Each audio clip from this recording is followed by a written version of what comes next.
Assalamu alaikum wa rahmatullahi wa barakatuh. Un exercice de révision pour les PSI, le CS, le CT, et PC et TC.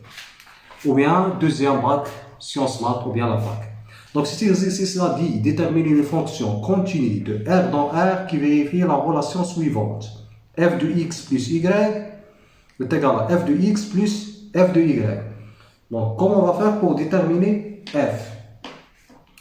Donc, on prend une telle fonction f, vérifier la relation f de x plus f de y. Donc, soit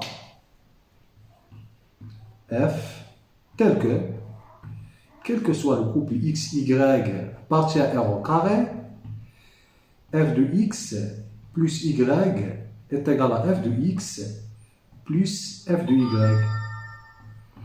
Donc automatiquement, si on prend un élément, donc si x est égal à y est égal à 0, automatiquement on note ça étoile. Étoile implique quoi?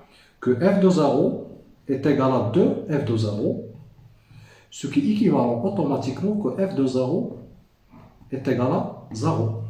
Car 2f de 0 moins f de 0 c'est f de 0 est égal à automatiquement c'est 0. On note ça 2 étoiles. Ok? Après, donc on remarque, donc je peux effacer ça.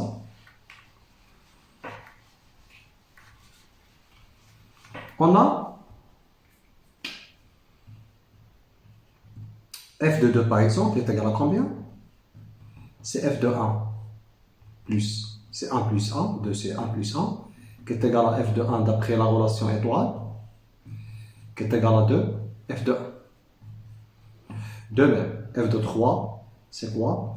C'est f de 1 plus 2, qui est égal à f de 1 plus f de 2.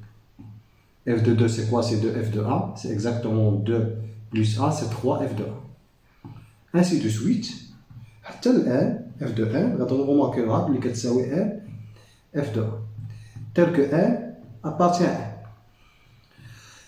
D'abord, il faut montrer d'abord par récurrence que quel que soit n appartient à n, que f de n est égal à n fois f de 1. Comment on va faire? On va utiliser la récurrence, donc c'est très simple.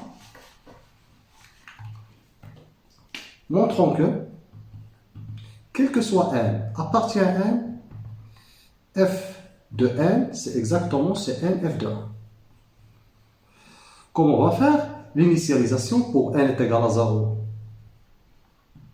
Vrai? Pourquoi? Car f de 0 est égal à 0 fois f de 1, c'est 0. L'hérédité, on prend un élément, on fixe soit n appartient à n, soit n appartient à n, tel que f de n est égal à n f de 1. Montrons que f de n plus 1, c'est exactement quoi? C'est n plus 1 fois f de 1. Or, je peux effacer ça. Or, f de n plus 1, c'est exactement c'est f de n plus f de 1. D'après l'hérédité, on a quoi? F de n, c'est quoi? Ou bien l'hypothèse de récurrence, c'est exactement c'est n f de 1, c'est automatiquement n f de 1 plus f de 1. On va factoriser par f de 1, automatiquement, et donc combien? Je peux effacer ça. Automatiquement, c'est n plus 1 multiplié par f de 1. C'est quoi la conclusion? Conclusion, quel que soit n appartient à n, automatiquement, f de n est égal à n fois f de 1. Après, ou bien f de 1 fois n, car il est commutatif. Après, on passe à n-. Si n est négatif, c'est-à-dire on passe à z, soit n inférieur ou égal à 0.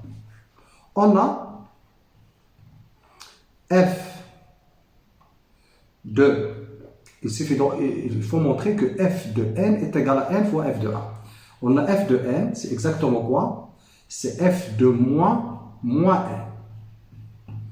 Or, f de n moins n, qui est égal à f de n plus f de moins n, est égal à exactement, c'est f de 0, c'est 0. Ce qui est équivalent que f de moins n, c'est exactement, c'est moins f de n. On note ça 3 étoiles. Donc ici, d'après 3 étoiles, on a quoi? F de n est égal à quoi? C'est moins f de moins n.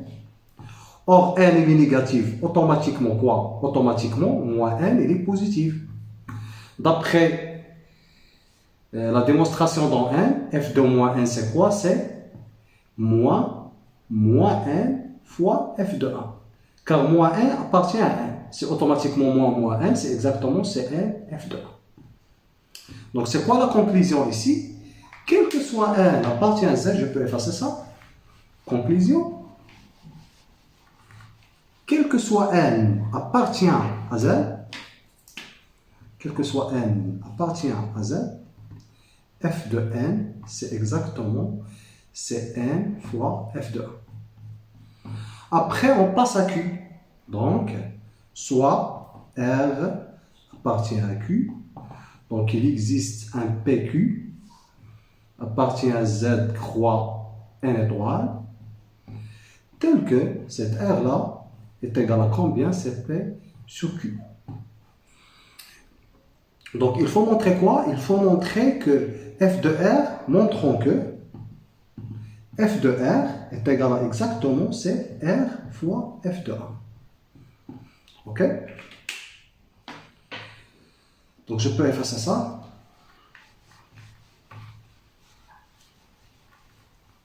On a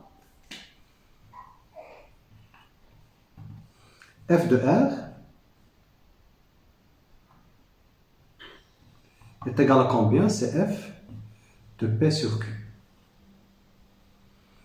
Ok.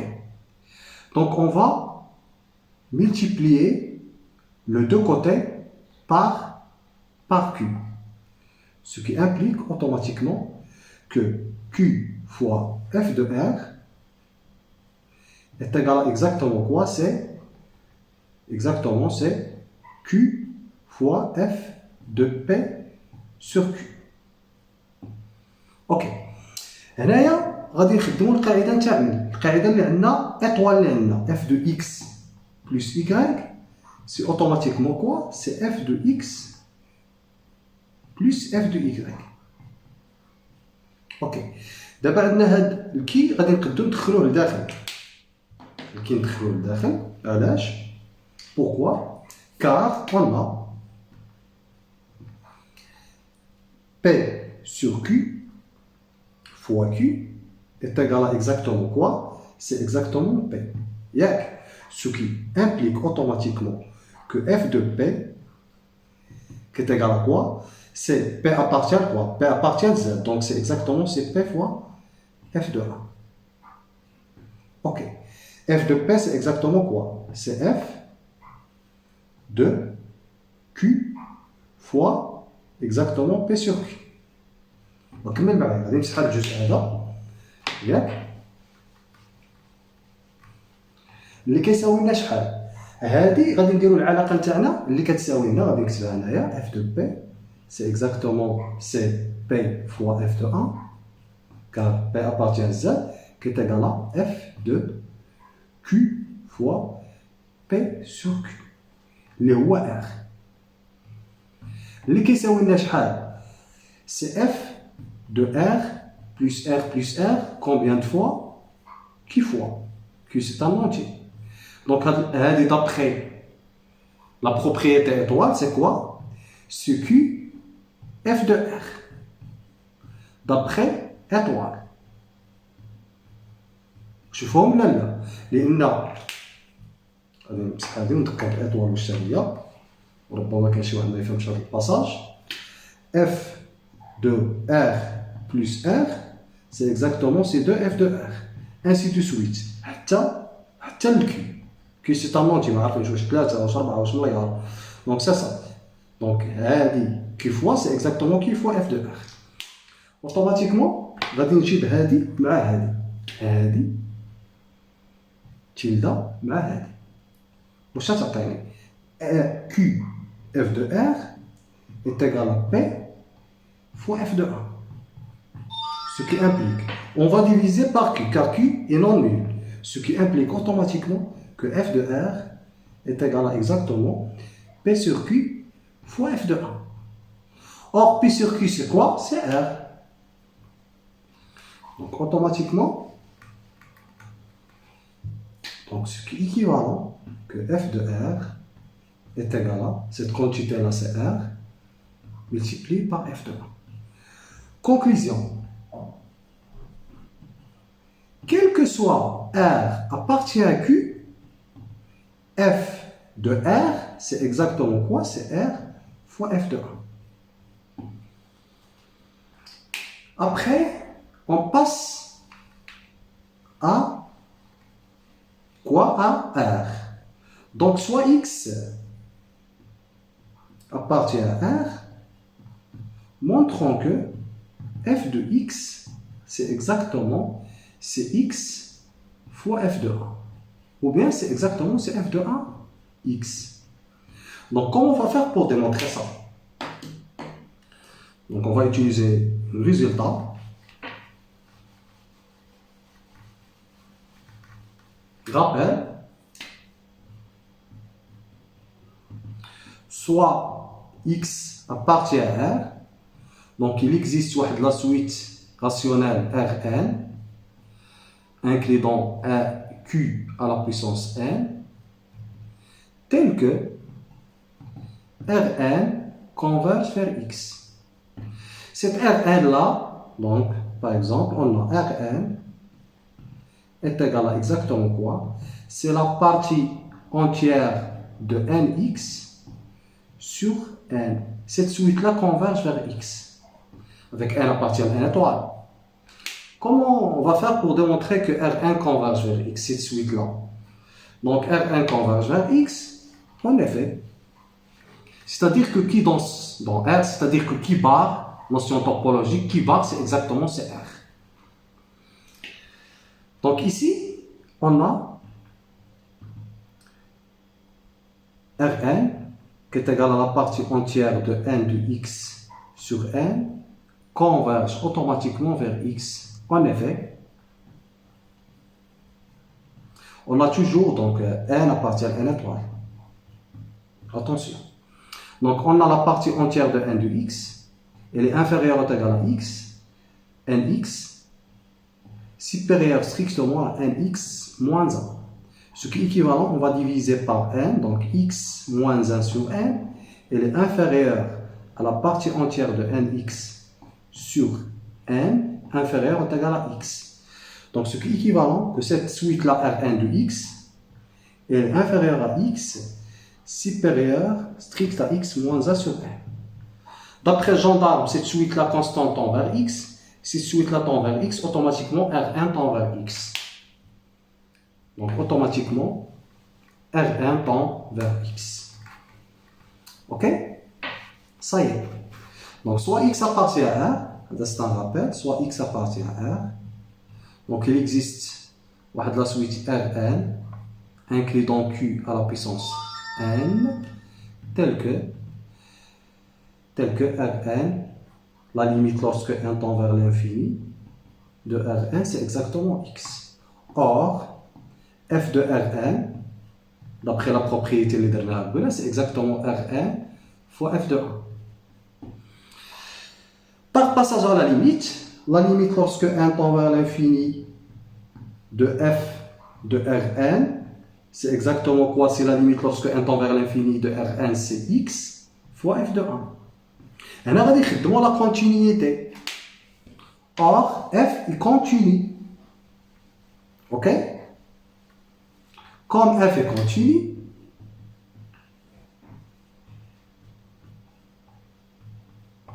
continu, alors la limite lorsque n tend vers l'infini de f de xn, de Rn, excuse-moi, c'est exactement c'est f dans la limite. C'est quoi la limite de Rn? C'est exactement f de x. C'est-à-dire cette quantité-là, c'est f de x. Conclusion.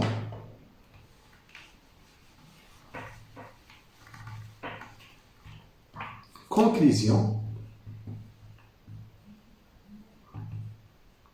Quel que soit x appartient à R, f de x est égal à exactement x fois f de 1. Inversement, la fonction définie par f de x, f de R dans R continu, qui est chaque x associé x f de 1, vérifie, étoile, c'est-à-dire f, quel que soit le couple x, y, appartient à R au carré. F de x plus y, c'est exactement quoi? C'est x plus y f de 1, qui est égal à exactement, je peux effacer ça, qui est égal à exactement, c'est x f de 1 plus y f de 1. Donc l'ensemble de solutions ici, c'est exactement, c'est l'unique fonction, donc c'est la fonction affine, la fonction, donc, f, donc la solution de problème, donc f, c'est la fonction définie par de R dans R continu, qui est chaque x, associé x fois f de 1, qui est égal à exactement f de 1 fois x. Après, on passe à notre exercice. Ouais. C'est la fonction linéaire. Donc, c'est la fonction linéaire qui est chaque x associé lambda x avec lambda, c'est exactement f de 1. On passe à un deuxième exercice. C'est un exercice de la continuité à la dérivation. Donc, soit c'est l'exercice 2, soit A, B appartient à R, tel que A inférieur à B. Ok? On prend soit f défini de R vers R continu dérivable, dérouler la condition de la dérivation, et f' continu, c'est-à-dire de classe C1, tel que, quel que soit x appartient à R, x f' de x plus f de x appartient à l'intervalle AB. La question ici montrait que, quel que soit x appartient à R, f de x appartient à AB. C'est ça la question. Donc, comment on va faire pour démontrer que, quel que soit x appartient à R, f de x appartient à AB? C'est la question, donc, je peux effacer ça. C'est un bon exercice de la continuité, la dérivation, etc. Pour les classes préparatoires, pour deuxième bac sciences maths, pour la fac. Donc la réponse ici, l'astuce ici, donc soit h, par exemple, prend une fonction h définie de R dans R, qui a chaque x associé x f de x. Cette fonction-là, h, est dérivable. Pourquoi? Car c'est le produit de deux fonctions dérivables. La fonction polynomiale x, qui est chaque x associé x, et la fonction f. Et sa dérivée continue de même, car x est de classe C l'infini, de même, f est de classe C1, donc c'est l'intersection est de classe C1. Donc h est dérivable, et quel que soit x appartient à R, h' de x, c'est l'hypothèse, qui est égale à exactement c'est x f' de x plus f de x appartient à AB. C'est-à-dire quoi? Ce qui est équivalent que h' de x, il est entre A et B. Ok? D'abord, il suffit d'intégrer. Donc, soit un certain t appartient à R. Donc, si t appartient à R, d'abord, il y a deux cas. Si t est supérieur à 0, si t est inférieur à 0. Ok? Car l'élément est comparable avec 0. Donc, soit t appartient à 0. Premier cas, l'utilité cas, si t est supérieur à 0. Strictement à 0. Ok? Je peux effacer ça.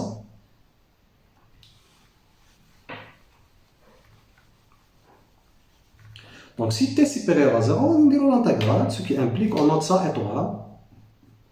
Donc, étoile, équivalent, implique que l'intégrale de 0 à t de a de x, il est inférieur ou égal à l'intégrale de 0 à t h' de x, dx qui est inférieur ou égal à l'intégrale de 0 à t, quoi, de b dx.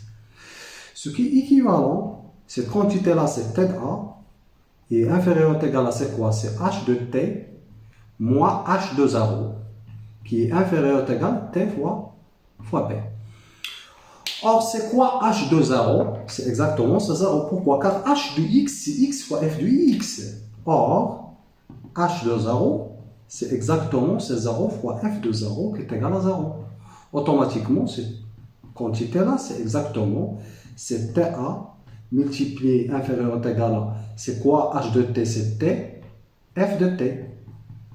Inférieur ou égal à t fois b. On va diviser par t, pourquoi? Car on a supposé que t supérieur strictement à 0. Automatiquement, a inférieur ou égal à f de t inférieur ou égal à b. Ok? Donc, on dit pour t positif. D'abord, pour t négatif, je peux effacer ça.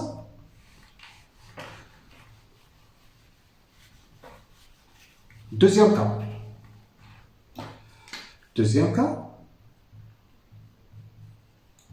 Si t inférieur strictement à 0. Ok? On a quoi? A, d'après étoile, A inférieur ou égal h' de x qui est inférieur ou égal à b. Ce qui implique que l'intégrale, d'abord l'intégrale positive, t à 0, a d de x, il est inférieur ou égal à l'intégrale de t à 0 de quoi? De h' de x dx, qui est inférieur ou égal à l'intégrale de t à 0 b d de x. Ce qui est équivalent, et donc combien? C'est exactement quoi? C'est moins t de a, qui est inférieur ou égal à, c'est h de 0 moins h de t, qui est inférieur ou égal à moins tb. Ok?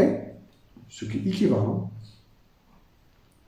que moins ta, il est inférieur ou égal, c'est quoi? Moins h de t, c'est moins t fois f de t. Cette quantité-là, c'est moins tb.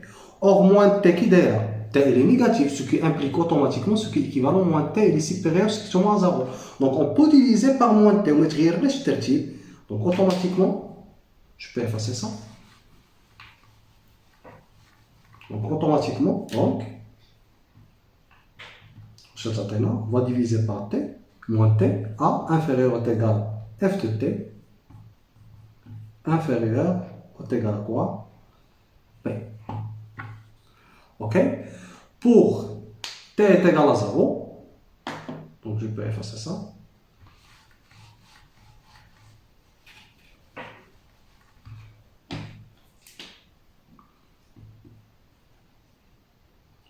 Pour t est égal à 0, on a quoi? F de 0,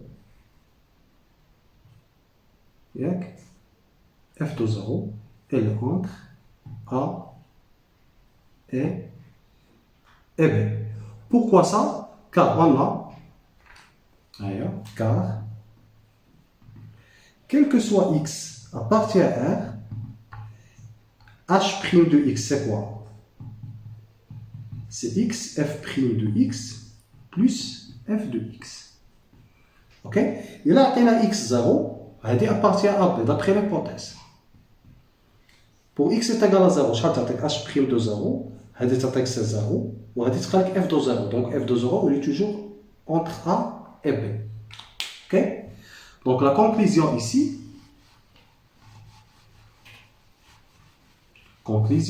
d'après 1 et 2, conclusion,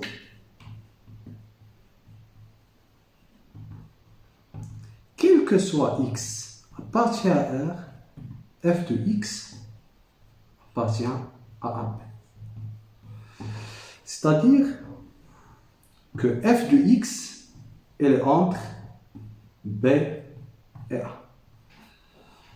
Merci de votre attention. Après, on va voir des autres exercices et des autres astuces.